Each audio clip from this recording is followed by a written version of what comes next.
la parole de Dieu et prions pour que le Seigneur bénisse notre Église. Hallelujah. Frère Saint. Amen, gloire au Seigneur. Amen. Qui a faim de recevoir de la parole de Dieu? Amen. Moi, je veux recevoir, j'ai toujours faim et soif de savoir ce que le Tout-Puissant veut me dire à moi. Des fois, je me demande qui on est pour qu'il vienne à chaque fois nous parler personnellement. Mais à chaque fois, il le fait. Et c'est une bénédiction. Amen. Avant de commencer, j'aimerais honorer le pasteur Dean, le pasteur Jean-Claude Novaki aussi, de la confiance qu'il me donne de pouvoir servir le Seigneur, de pouvoir vous apporter la parole. C'est une grâce toujours de pouvoir servir Dieu. On est digne de rien devant lui, mais lui nous fait la grâce de pouvoir le servir, de pouvoir agir en son nom. Et ça, c'est quelque chose d'extraordinaire. J'aimerais aussi honorer l'Église. Vous honorez chacun d'entre vous, que le Seigneur vous bénisse richement. Amen. Et on va, avant de commencer, prier pour la parole. Prier que Dieu nous parle, prier que Dieu nous guide, prier que Dieu nous inspire et que l'on puisse comprendre cette parole qui va être prêchée. Amen. Seigneur Jésus, toi qui es grand et digne de louange, Père éternel, nous voulons remettre chacun de ces instants entre tes mains. Toi qui es le Tout-Puissant et qui a un message pour chacun d'entre nous, Seigneur Jésus. Donne à chacun d'entre nous de ne pas passer à côté, mais de comprendre, de cerner ce que tu veux nous dire. De comprendre, Seigneur Jésus, où cela s'applique dans notre vie, Père éternel. Change-nous, transforme-nous par ta parole. Donne-nous d'être une terre qui va recevoir, Seigneur Jésus, dans laquelle cela va porter du fruit, dans laquelle, Seigneur Jésus, cette parole va être efficace. Chacun d'entre nous, moi le premier, Seigneur Jésus, j'ai besoin de toi, besoin de ton message, besoin de ta parole, besoin de ton soutien, besoin de tes directives, Seigneur Jésus. Je veux me remettre entre tes mains, Seigneur, chacun de ces instants, ou à moi pour apporter cette parole, ou à l'assemblée pour comprendre, pour saisir, Seigneur Jésus. Et que ton nom, Seigneur Jésus, soit loué, que toute la gloire, Père éternel, te revienne. Amen. Est-ce qu'on peut acclamer le Seigneur Jésus? Tu es grand et digne de louange. Amen. Amen. Amen. Ce soir, on va continuer la suite de nos études sur Soyez matures, qui porte sur l'épître de Jacques. Et le thème de cette partie, c'est Cessez de vous faire des illusions. Cessez de vous faire des illusions. Et ça porte sur le chapitre 1 du verset 19 au verset 27. Et je vais vous inviter à prendre vos Bibles dans Jacques 1, du verset 19 au verset 27. On va lire les premiers versets.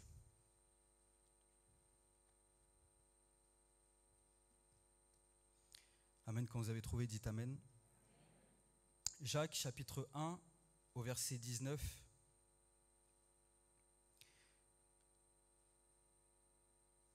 La Bible nous dit « Sachez-le, mes frères bien-aimés, ainsi que tout homme soit prompt à écouter, lent à parler, lent à se mettre en colère. Car la colère de l'homme ne s'accomplit pas par la justice, n'accomplit pas la justice de Dieu. C'est pourquoi, rejetant toute souillure et tout excès de malice, recevez avec douceur la parole qui a été plantée en vous et qui peut sauver vos âmes. » Et je ne vais pas aller plus loin, mais je vous invite à garder Jacques ouvert. Amen. Vous pouvez vous asseoir. Le chapitre 1 de Jacques porte sur, et surtout cette partie du verset 19 à 27, sur le danger de se tromper soi-même.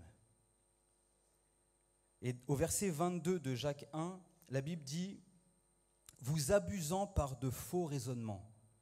Au verset 26 encore, il est dit « En trompant son cœur ».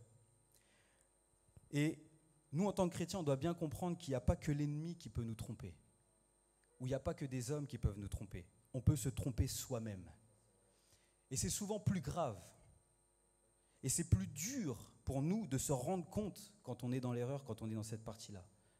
De savoir qu'on s'est trompé soi-même. Et d'accepter aussi qu'on s'est trompé soi-même. Quand c'est l'ennemi, on a un fautif. Mais quand le fautif, c'est nous, c'est un peu plus dur. La Bible nous dit dans Matthieu 7, verset 22 au verset 23, « Beaucoup me diront en ce jour-là, Seigneur, Seigneur, n'est-ce pas en ton nom que nous avons prophétisé, en ton nom que nous avons chassé des démons, en ton nom que nous avons fait beaucoup de miracles ? Alors je leur déclarerai, je ne vous ai jamais connus. Retirez-vous de moi, vous qui commettez l'iniquité. » Ce verset, il montre quoi? C'est qu'il y a des gens qui pensent sincèrement être sauvés, mais qui ne le seront pas. Donc on peut se tromper soi-même. On peut penser que l'on est sauvé alors qu'on ne l'est pas. On peut penser qu'on est spirituel alors qu'on ne l'est pas. Et le thème de toute l'étude, c'est « Soyez matures ». Et l'immaturité, c'est de dire « Je suis riche, je me suis enrichi et je n'ai besoin de rien ». Et ça, c'est Apocalypse 3,17 qui le dit. C'est de penser qu'on est déjà très très loin et qu'on n'a pas besoin de se remettre en question quelque part. Maintenant, qu'est-ce qui définit notre vie en tant que chrétien ? C'est Dieu. Une bonne relation avec Dieu et une bonne compréhension et une mise en pratique de sa parole nous permettra à chacun d'entre nous d'avoir un regard véritable sur notre vie. Si notre relation avec Dieu est bonne, même quand on a un coup de moins bien, parce que ça arrive d'avoir des fois des moments où on est en bas, où c'est un peu plus dur, eh ben, l'Esprit de Dieu nous parlera. Il nous dira, attention, là tu commences à dériver, là tu commences à t'éloigner. Il nous parlera sur le fait que on ne va peut-être pas aussi bien que ce que l'on pense. Et ça, c'est aussi une preuve de maturité. On a lu dans Jacques 1, 19, 20, verset 20, qu'à un moment donné, Jacques donne 3 points pour marcher honnêtement avec Dieu. Et il les donne d'affilée. Recevoir la parole, pratiquer la parole et partager la parole. Ce sont ces 3 points que Jacques va développer dans ce passage. Et on va voir les 3 différents points avec quelques parties. Le premier point, c'est recevoir la parole. Jacques nous dit que la parole est plantée dans nos cœurs. Au verset 21. Et c'est inspiré quelque part de la parabole du semeur que notre Seigneur Jésus-Christ a apportée et que l'on retrouve dans Matthieu au chapitre 13.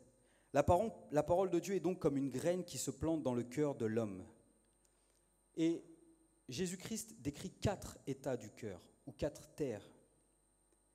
Le premier, c'est le cœur dur. Dans la parole du semeur, c'est le long du chemin. C'est un cœur qui ne reçoit pas la parole de Dieu, qui ne la comprend pas. Un cœur où la graine ne vient pas se mettre et pousser. Ensuite, c'est le cœur superficiel, un sol pierreux. C'est un cœur qui manque de profondeur. Un cœur où la graine va s'implanter, va pousser, mais quand le vent va souffler, ses racines ne seront pas assez profondes et il va tomber. Le troisième point, c'est le cœur trop plein. Un cœur qui ne s'est pas repenti et qui permet au péché de prendre le dessus sur notre vie spirituelle. Et enfin, le dernier point, c'est le cœur qui porte du fruit. Le cœur qui reçoit la parole et en elle s'implante efficacement, où l'arbre peut grandir, produire des racines, durer dans le temps. Et c'est le cœur que l'on veut, amen. Dans la vie du chrétien, une vie spirituelle en bon état se reconnaît par une vie transformée et une conduite semblable à celle de Christ, une vie de sacrifice. Et la vie du chrétien doit sans cesse porter du fruit. Et ça, on le dit souvent, mais qu'est-ce que c'est que les fruits ? De manière concrète, qu'est-ce que ça peut être ? Ça peut être quelqu'un qui amène des âmes à Christ. Ça peut être quelqu'un qui vit une vie de sanctification. Ça peut être les dons donnés à Dieu par des offrandes, par du temps, par des sacrifices. C'est marcher selon l'esprit. C'est faire de bonnes œuvres aussi. C'est aussi des actions de grâce et des louanges. Toutes ces choses-là sont des signes d'une vie spirituelle qui est en bon état. C'est des choses qui montrent que notre relation avec Dieu, la parole qui s'est plantée dans notre vie, apporte du fruit. Et un chrétien doit porter du fruit. C'est un signe que nous sommes rattachés au cep. Qui est le cep ? C'est Jésus-Christ. C'est un signe que l'on est rattaché à Dieu. Les fruits doivent croître à mesure que l'on grandit et que l'on prend en maturité avec Christ. Ça, c'est la vie du chrétien. Elle doit sans cesse porter du fruit, sans cesse évoluer, sans cesse montrer que Christ est vivant en nous. On n'a pas une religion qui est morte. On a une croyance qui se vit au jour le jour, qui porte du fruit au jour le jour, qui doit être mise en pratique tous les jours et qui doit porter du fruit. Il est important pour le chrétien de faire attention à comment on écoute la parole de Dieu. Et la parole de Dieu nous met en garde aussi sur comment on doit l'écouter, le fait d'être attentif à cette parole et à qu'est-ce qu'on écoute. Si la parole de Dieu donne des versets que, comme celui qui a des oreilles pour entendre, entende, c'est qu'il faut être ceux qui entendent. Il faut se donner la peine d'écouter. Il faut se donner la peine de chercher. Et je crois qu'en venant à l'église, en écoutant les prédications, en écoutant les enseignements, en cherchant, on fait partie de ceux-là, ceux qui cherchent. On doit être un vase vide. Les situations dans notre vie ou notre entourage peuvent influencer et faire que l'on ne comprenne plus la parole de Dieu. Si on est trop éloigné, on peut ne plus comprendre la parole de Dieu. Ou alors tordre sa compréhension, si on se laisse guider par nos émotions. Et comme le pasteur l'a rappelé, on peut aussi, dimanche dernier, on peut aussi ne plus prendre la parole pour soi-même. Non, c'est toujours pour quelqu'un d'autre dans l'assemblée. Parce qu'on a peut-être une trop haute opinion de soi-même, ou que peut-être on aime trop les commérages, ou on aime trop parler de quelqu'un. Et parfois on se laisse comme ça emporter par des choses. Mais on doit être un vase vide. Un vase où la parole de Dieu vient prendre toute la place. Elle ne vient pas se mélanger avec quelque chose d'autre. Elle vient et elle est authentique. Et je prie, Seigneur, garde-moi de jamais dire « ça ne me concerne pas ». Je ne me sens pas visé par ce qui a été dit. Je veux toujours me remettre en question. Toujours chercher pourquoi j'étais là pendant ce message. Parce que si on est là et que le Seigneur nous parle, c'est qu'il a quelque chose à nous dire. C'est pas que c'est moi qui vous parle, ou c'est le pasteur qui parle quand il prêche, ou Dean quand il parle, quand il prêche. Mais c'est Dieu qui veut nous dire quelque chose. Et s'il a voulu qu'on soit là, c'est qu'il a un message pour nous. Alors on doit toujours chercher, qu'est-ce que tu veux me dire, Seigneur ? Qu'est-ce qui, toi, dans les cieux, dans ta grandeur, tu viens me dire à moi ? Tu as pris le temps de mettre quelqu'un, une parole, de créer une situation, de donner un moment où on peut partager cette parole. Qu'est-ce que tu veux me dire ? On doit veiller à toujours écouter, à chercher, à être bien disposé. Jacques dit aussi, au verset 19, qu'on doit être prompt à écouter, lent à parler et lent à la colère. Pourquoi ? Prompt à écouter, que celui qui a des oreilles entende, comme je l'ai dit tout à l'heure. Dans Matthieu 13, 9, on cite dans Romains 10, 17, « Ainsi la foi vient de ce qu'on entend, et ce qu'on entend vient de la parole de Dieu, de la parole du Christ. » On gagne à écouter de Dieu. On gagne à écouter de Dieu. Notre foi grandit. On peut remettre notre vie dans le bon chemin. Et cette vérité est illustrée dans une histoire de David, dans 2 Samuel 23, 14 à 17. La Bible dit « David se cachait des Philistins qui s'étaient emparés de Bethléem. Il avait très envie d'étancher sa soif avec de l'eau fraîche du puits de Bethléem, auprès duquel il s'était souvent rendu durant ses jeunes années. Il n'a pas donné d'ordre à ses hommes. » Donc David est avec ses hommes, caché quelque part, et il a soif. Mais il ne le dit pas à ses hommes, il ne leur dit pas « allez me chercher de l'eau ». Il se dit simplement comme à lui-même « qui me fera boire de l'eau de la citerne qui est à la porte de Bethléem ?» Et alors, dans 2 Samuel 23, 15, 3 vaillants hommes entendirent le souhait de David et risquèrent leur vie pour aller chercher de l'eau et la lui rapporter. Ils furent prompts à écouter. On doit être prompt à écouter les directives de Dieu, la moindre voix de Dieu, le moindre sens de la volonté de Dieu. Parce qu'on va être comme ces 3 vaillants. Peu importe ce que Dieu désire, je vais être le premier à sauter dessus pour pouvoir faire ce qu'il me demande.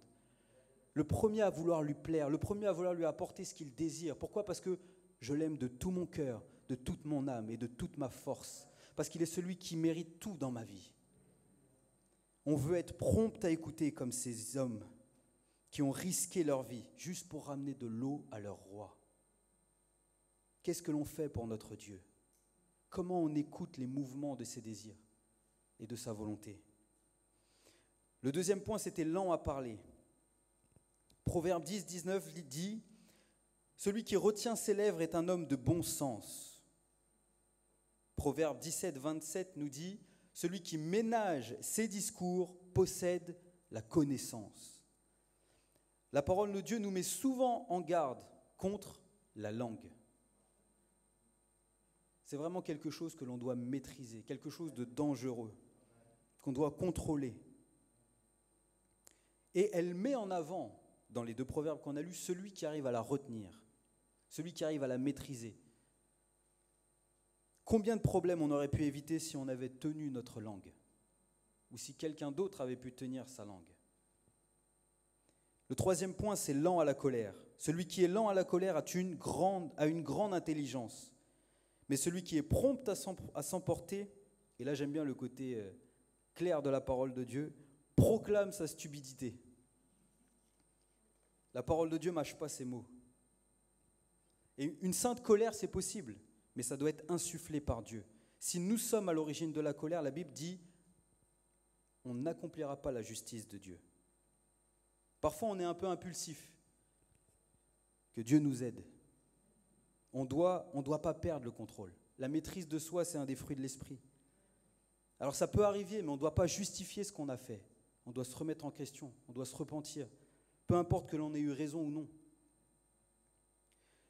Et une histoire encore qui reflète ces trois exemples, et c'est encore David, un homme selon le cœur de Dieu, mais qui a, par ses mauvaises actions quelque part, illustré beaucoup de choses pour nous. La Bible dit dans 1 Samuel 12:1, l'Éternel envoya Nathan vers David, et Nathan vint à lui et lui dit, il y avait dans une ville deux hommes, l'un riche et l'un pauvre.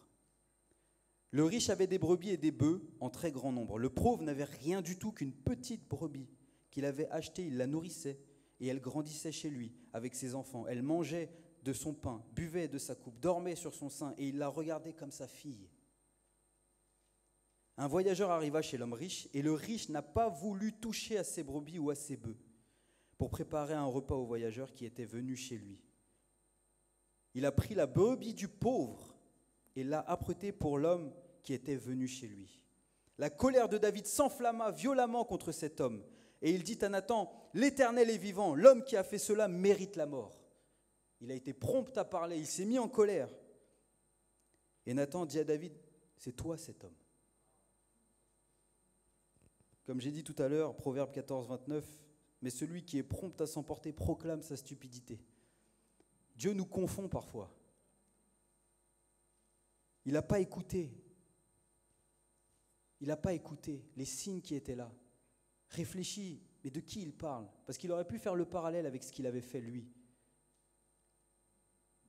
Mais il a été prompt à la colère et prompt à parler. Et il s'est repenti de cela, il a été jugé, puni pour cela. Maîtrisons-nous et écoutons ce que Dieu a à nous dire. Ne contestons pas ses directives et ne nous mettons pas en colère, même quand parfois ça fait mal ou que ça semble être dit par la mauvaise personne. Soyons humbles. Tout ce qui vient de Dieu est bon. Tout ce qui vient de Dieu est bon. Au verset 21 de Jacques 1, la Bible dit qu'on doit préparer nos cœurs à recevoir la parole de Dieu. Ici, il nous dit, rejetant toute souillure et tout excès de malice. Comme on l'a vu avec le parabole de la graine et de la terre, on doit préparer nos cœurs, préparer la terre.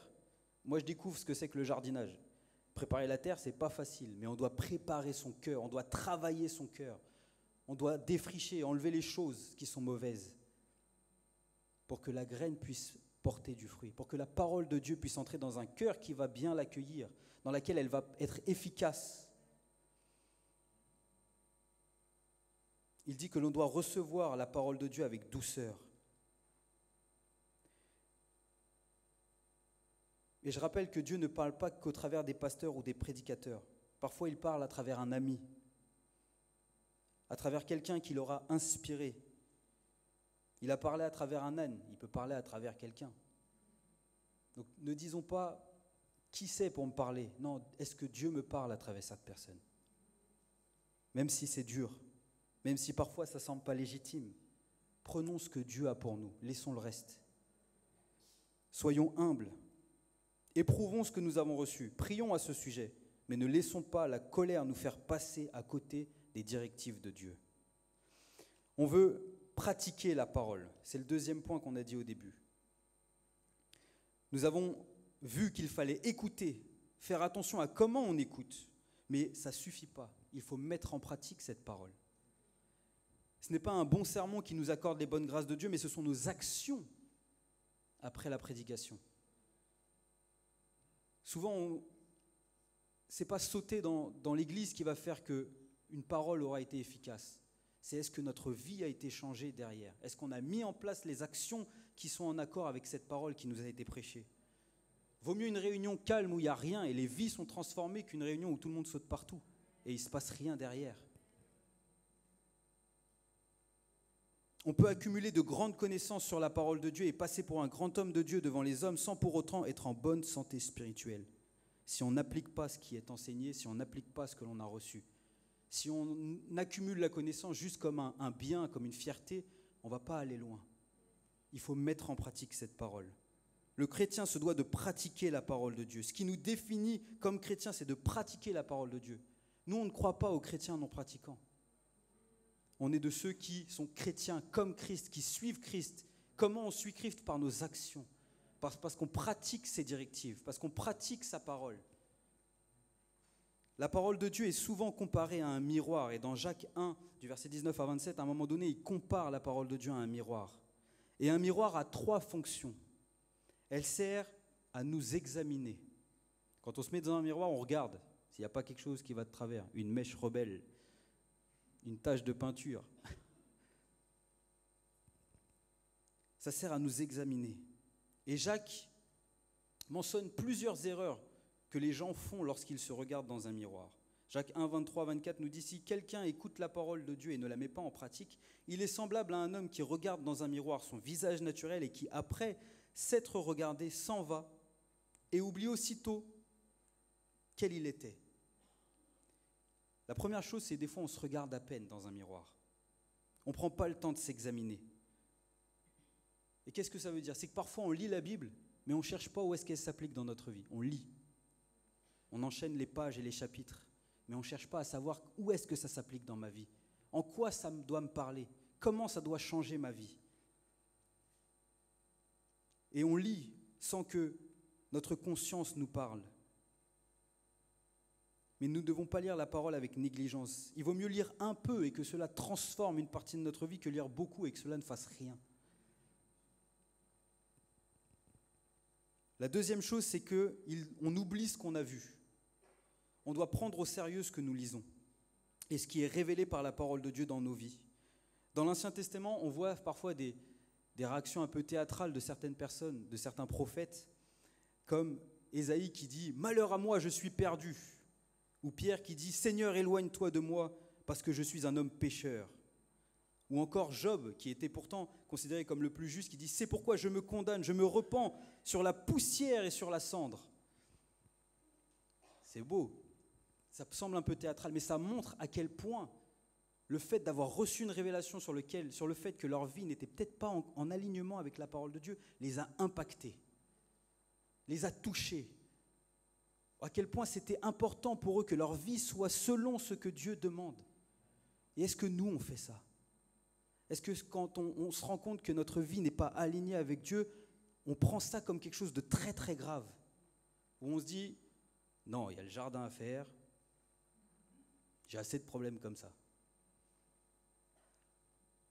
Seigneur, donne-moi de prendre au sérieux ma relation avec toi. De ne pas négliger quand tu me reprends. De dire, Seigneur, je ne peux pas me laisser éloigner. Je t'aime trop pour me laisser aller à côté, pour dériver, pour me tromper de chemin. On veut prendre au sérieux ce que le Seigneur nous dit. Et quand ça ne va pas, Seigneur, je veux changer. Quand ça ne va pas, c'est une calamité, c'est grave, c'est triste. C'est peut-être rater l'éternité. Mais le temps, les choses autour de nous font parfois oublier la gravité de ce que l'on perd lorsqu'on s'éloigne de Dieu. Seigneur, donne-nous de ne pas être négligents. La troisième chose, c'est que les gens n'obéissent pas. Nous devons lire dans le but de connaître Dieu et de savoir ce qu'il attend de nous. Si nous lisons, comme j'ai dit tout à l'heure, pour dire qu'on a lu, juste pour se donner bonne conscience, il ne va rien se passer. L'auteur de l'étude donne la comparaison suivante. Il dit que lorsqu'il était malade, il y a des médecins qui ont pris soin de lui, ils ont pris du temps. Et de la même manière, on doit donner le temps à Dieu de nous parler et de faire son œuvre en nous. Et c'est pour ça qu'on doit prendre le temps de sonder les Écritures, de les comprendre, de recevoir la révélation et d'obéir à ce qui est écrit. Christ est le plus grand des médecins. Et le diagnostic de notre vie, on l'aura en lisant sa parole. L'obéissance applique sur nous les promesses de Dieu. On doit obéir à la parole de Dieu. On doit l'écouter et changer notre vie. On doit s'examiner profondément. La parole de Dieu sert à plusieurs choses. Ce miroir sert à plusieurs choses. Elle nous sert à nous restaurer. Et là, l'auteur parle de Moïse quand il construisait le tabernacle. Il dit qu'il s'est servi du métal que les femmes utilisaient comme un miroir pour faire une cuve. Ce qui fait que quand on regardait dans la cuve dans laquelle il faisait les ablutions, on se voyait à travers, comme dans un miroir. Et quelque part, c'est que la parole nous purifie. Pas comme le baptême, pas comme la repentance. Mais quand on lit sa parole, ça chasse les mauvaises pensées. Toute la journée, on a eu le travail dans la tête. Nos collègues, ils ont peut-être dit n'importe quoi toute la journée dans nos oreilles. Quand on lit la parole de Dieu, ça éloigne ces mauvaises choses. Ça éloigne les souillures. La parole de Dieu, on le rappelle dans Jean 1:1, au commencement était la parole était avec Dieu, la parole était Dieu. Lorsque la parole entre dans nos vies, c'est Dieu qui entre dans nos vies. Lorsque la parole entre dans nos vies, c'est la lumière qui entre dans nos vies. Qu'est-ce que fait la lumière? Elle chasse les ténèbres. Elle éloigne les choses mauvaises. Elle nous aide à recadrer notre esprit sur Christ. Elle nous relève, elle nous restaure. Et notre courage, elle nous restaure notre courage par les promesses et par l'espérance qu'elle contient. C'est par la parole de Dieu que je sais que si je confesse mes péchés, il est fidèle et juste pour nous les pardonner. Et ça, c'est une force pour moi. C'est quelque chose qui va me donner de la force pour avancer lorsque je ne vais pas bien. C'est par sa parole que je sais qu'aucun péché n'est plus grand que sa grâce. Parfois on tombe, ça arrive de tomber, mais la parole de Dieu vous dit que vous pouvez vous relever. Dieu pardonne, Dieu relève, Dieu vous change. C'est grâce à ses promesses de rédemption que l'on peut chasser la culpabilité. La parole de Dieu nous restaure. Elle restaure nos forces. Elle restaure notre espoir.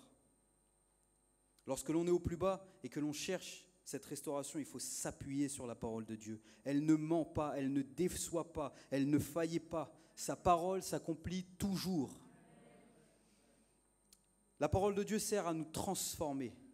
2 Corinthiens 3,18, nous tous qui, le visage découvert, contemplons dans un miroir la gloire du Seigneur, nous sommes transformés en la même image, de gloire en gloire, comme par le Seigneur l'Esprit. C'est-à-dire que quand on se regarde, quand on est chrétien, on voit Christ. Lorsque nous acceptons sa parole et que nous la mettons en pratique, nous expérimentons alors la nouvelle naissance. Nous devenons une nouvelle créature. Nous pouvons alors déclarer, ce n'est plus moi qui vis, c'est Christ qui vit en moi. Et s'il est en moi, alors je peux contempler la gloire de Dieu dans ma vie. Et lorsque je me regarde, je peux contempler les œuvres de Dieu, la gloire de Dieu, pas moi et ma médiocrité quelque part. Non, je peux contempler la gloire de Dieu. On voit l'exemple de Moïse dans l'Ancien Testament. Quand Moïse entrait devant l'Éternel pour lui parler, c'est Exode 34. Quand Moïse entrait devant l'Éternel pour lui parler, il ôtait le voile jusqu'à ce qu'il sortît. Et quand il sortait, il disait aux enfants d'Israël ce qu'il lui avait ordonné. Les enfants d'Israël regardaient le visage de Moïse et voyaient que la peau de son visage rayonnait. Et Moïse remettait le voile sur son visage jusqu'à ce qu'il entrât pour parler avec l'Éternel. Lorsque Moïse parlait avec Dieu, lorsqu'il était proche de Dieu, la gloire de Dieu se reflétait, son visage changeait, c'était visible aux yeux de tous. Lorsque l'on appliquera la parole de Dieu, qu'on sera près de Dieu, les gens verront Christ au travers de nous. Ils verront sa gloire au travers de nous et nous sommes comme transformés. Amen, que le monde puisse voir cette lumière. Et ça m'amène au point suivant, c'est qu'on doit partager sa parole. Si quelqu'un, la Bible dit dans Jacques 1,26, c'est l'avant-dernier passage de notre étude, de notre passage, c'est « Si quelqu'un croit être religieux sans tenir sa langue en bride, mais en trompant son cœur, la religion de cet homme est vaine. La religion pure et sans tache devant Dieu notre Père consiste à visiter les orphelins et les veuves dans leur affliction et à se préserver des souillures du monde. La religion pure consiste à pratiquer la parole de Dieu, à partager avec les autres par nos paroles, par nos actions, par notre service, par notre amour. On vit notre chrétienté et on doit partager, et on doit la partager par nos paroles. Jacques insiste encore sur la langue, sur le contrôle de la langue, parce qu'elle était à l'époque source de nombreux conflits dans leur église. Et la bouche est le reflet du cœur. Elle révèle ce qu'il y a dedans. C'est pour ça qu'on doit la contrôler. Et que si Dieu déborde en nous, ça doit parler aux autres. On doit parler avec amour. On doit refléter par nos actes. Jacques 2, 14 à 16. Mes frères, que sert-il à quelqu'un de dire qu'il a la foi s'il n'a pas les œuvres? La foi peut-elle le sauver? Si un frère ou une sœur sont nus et en manque de nourriture de chaque jour, et que l'un d'entre vous leur dise « Allez en paix, chauffez-vous et rassasiez-vous », et que vous ne leur donnez pas ce qui est nécessaire pour le corps, à quoi cela sert-il? En clair, on doit aider son prochain. On ne doit pas juste être des chrétiens d'église. L'église, c'est bien, on vient à l'église, on écoute la parole de Dieu, on est rassasié de la parole de Dieu, mais on doit être des chrétiens de la vie de tous les jours qui veulent faire du bien dehors. Si un collègue a besoin de quelque chose, qu'on soit prêt à l'aider, à lui donner, à lui montrer l'amour de Christ. Si quelqu'un dehors a faim, a soif, qu'on fasse quelque chose pour l'aider. Parfois, c'est dur. Surtout dans le monde dans lequel on vit. On est dans un monde ultra individualiste, où on a peur de tout le monde. On ne veut pas aider quelqu'un parce qu'on a peur de se faire avoir. Et moi, le premier. Mais Seigneur, je veux refléter ton amour. Je veux refléter ton amour. Qu'est-ce que je peux faire pour montrer aux gens qui sont dehors l'amour de Dieu par mes actions? Pas seulement en leur disant je vous aime parce que je vais à l'église et parce que je lis la Bible. Non, mais parce que je vous aime et s'il y a besoin de quelque chose, je peux vous aider. Héberger quelqu'un, donner de la nourriture à quelqu'un, donner un peu d'argent à quelqu'un, donner peut-être une nuit d'hôtel à quelqu'un qui dort dehors, je ne sais pas, mais montrer qu'on aime. Et il donne des exemples concrets, visiter les orphelins, visiter la veuve dans l'affliction. Ayons de l'amour pour les uns les autres. Souvent, on accentue le côté « j'aime Dieu », mais pas forcément le côté « j'aime les autres ». Et pas les chrétiens, que les chrétiens, mais les gens en dehors. Seigneur, aide-nous à aimer. On veut partager la parole aussi en étant séparés du monde. Pourquoi? Pour que les gens voient Dieu en nous. Quand il y a une distinction, les gens qui cherchent Dieu ne veulent pas ce qu'il y a dans le monde. Ils veulent quelque chose de différent, alors soyons différents, montrons-leur ce qui est différent. La seule chose qui est réellement différente dans ce monde, qui se démarque, c'est Dieu. De toutes ces ténèbres, la chose qui se verra, c'est la lumière. Alors soyons dans la lumière, marchons dans la lumière, soyons des lumières. Parce que ce monde est pris par le malin. On ne doit pas le suivre.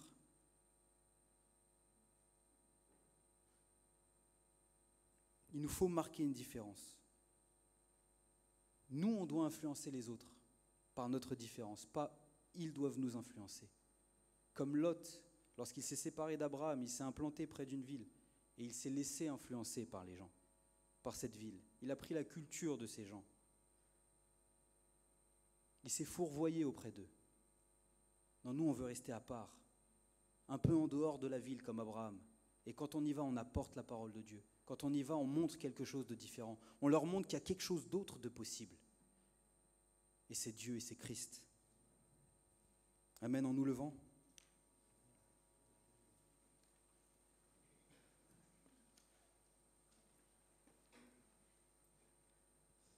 Amen. Le thème de l'étude, c'était « Cessez de vous faire des illusions ». Seigneur, donne-moi d'avoir les yeux ouverts sur ma vie par rapport à ta parole, par rapport à toi. Est-ce que ma vie est en accord avec ce que tu veux de moi? Est-ce que je porte du fruit? Ou est-ce que je me suis laissé berner par une image que j'ai de la chrétienté? Laissé berner par une image que j'ai d'une bonne vie spirituelle? Seigneur, je veux me remettre en question. Je ne veux pas être orgueilleux ou avoir une trop haute opinion de moi-même. Je veux être à l'écoute, prompt à écouter chaque mouvement de ta voix. Chaque fois où tu me dis attention, tu devrais peut-être, il faudrait que. Seigneur Jésus, change ma vie. Je ne veux pas endurcir mon cœur à ce que tu me dis, même si ça fait mal, même si c'est dur, même si je ne veux pas changer quelquefois. Seigneur, je veux sortir de là où je suis. Je veux aller toujours de perfectionnement en perfectionnement pour te plaire plus, Seigneur Jésus.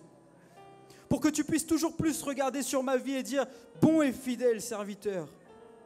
Pour ne pas avoir à rougir quand je me présenterai devant toi. Parce que tu es un Dieu, un Père que j'aime de tout mon être. Parce que toute ma vie gravite autour de toi. Seigneur Jésus, je veux marcher selon tes préceptes. Entends, Seigneur Jésus, notre prière. Entends nos vies, entends nos cœurs, Seigneur Jésus.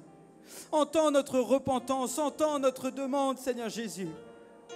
Ouvre nos yeux, Seigneur Jésus, et donne-nous de voir clairement à travers ce miroir qui est ta parole, d'agir fidèlement selon cette parole, de mettre en pratique fidèlement cette parole, Seigneur Jésus. Que nos vies marchent, Seigneur Jésus, selon ta volonté. Jésus soit loué, exalté. Amen.